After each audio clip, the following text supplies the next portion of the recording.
this is going to go if you have enough light in here, but what I thought I'd do today is I want to make an alligator. This is a farrier's hoof rasp, and a friend of mine gave me several of these, and to me they'd make excellent knives, but I can see an alligator in this.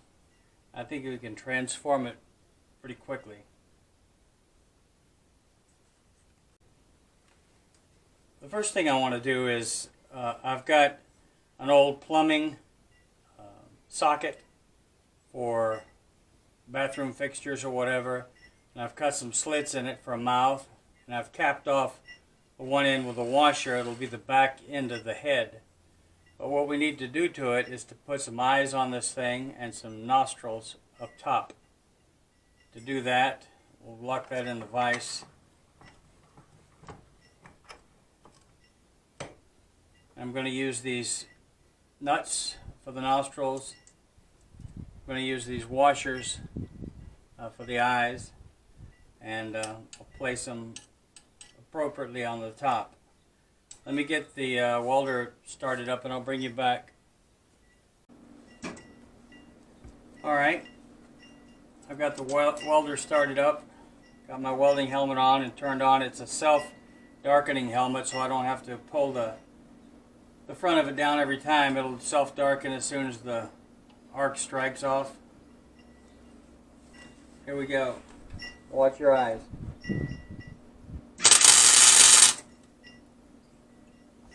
There's one eye.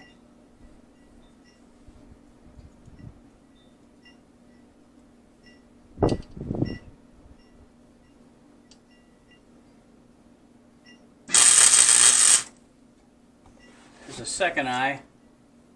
Now for the nostrils. I think we'll put those near the end.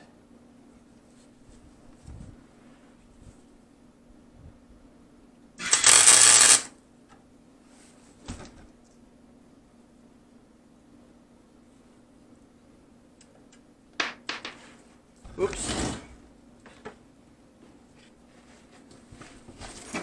That wasn't a wooden floor you heard this thing hit, so don't tell anybody that.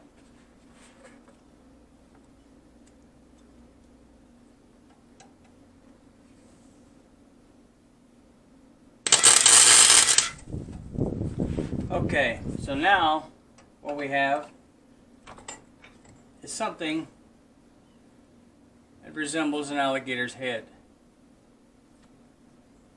What we're going to do is this is going to be mounted right here like this.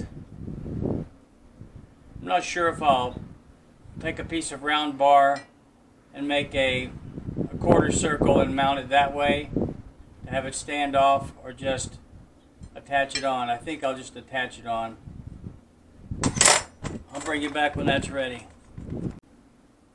I think we'll fix it on something like this. Let me give that a tack and see how this holds up.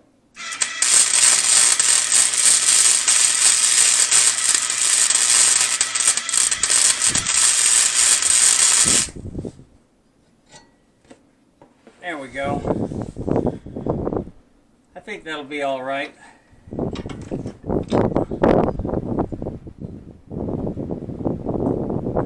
I think for feet, I've got these large short screws. It'll look nice and eccentric for such a long gator. I think it'll be all right. Let me get that set. We'll put some feet on this thing.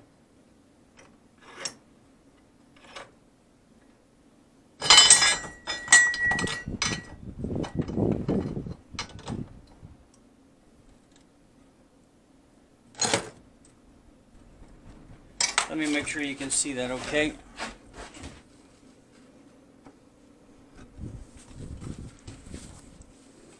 I think so. It's pretty. You zoom in there a little bit. Yeah, something like that. Alright, let's give this a shot. I'll tack these down.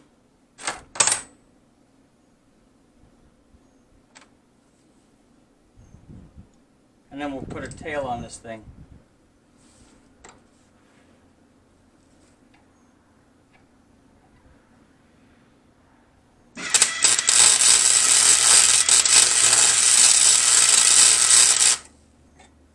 There's one.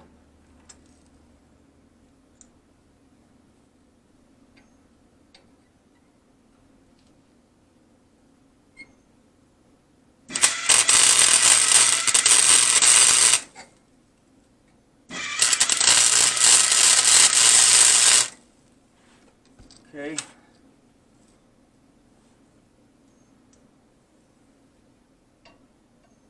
I don't want to put these right in the back. That'll put it too much out of proportion.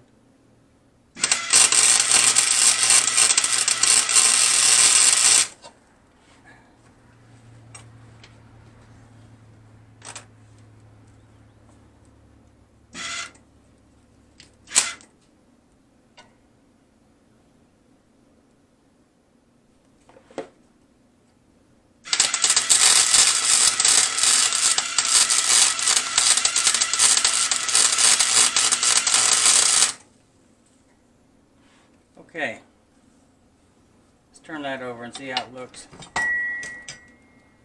Okay, there you have it. Now what I thought I would do for a tail is to use a piece of chain. Get him set up. I wanted to use this piece of chain right here. I've used some carburetor cleaner to get all the oil and grease off of it. Now what I want to do is to mount it back here. But I think I'll take off some of the tang from this file first. Let me see if you've got a good view on that. I think so. Alright, let me cut off some of this file tang.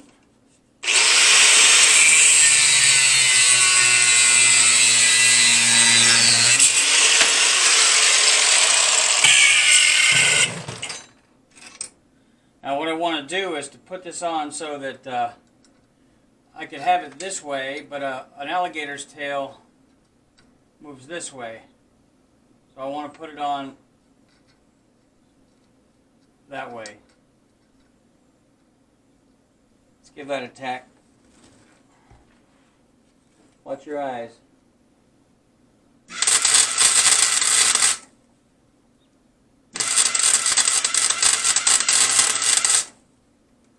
Some of you are going to say, why aren't you wearing welding gloves? Well, I have them, but I can't feel what I'm touching, especially with small objects like you can with your bare hands, and I've been burned enough already anyway, all the time. I don't really feel it anymore.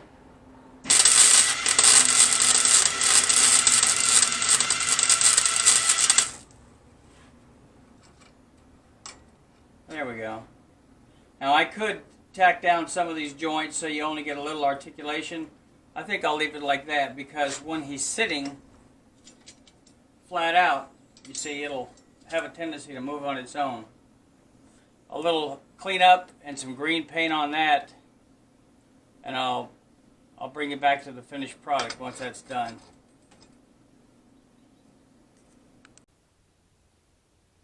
Okay, here's what we have. We got dark green painted over light green, and on the bottom we have yellow painted over light green.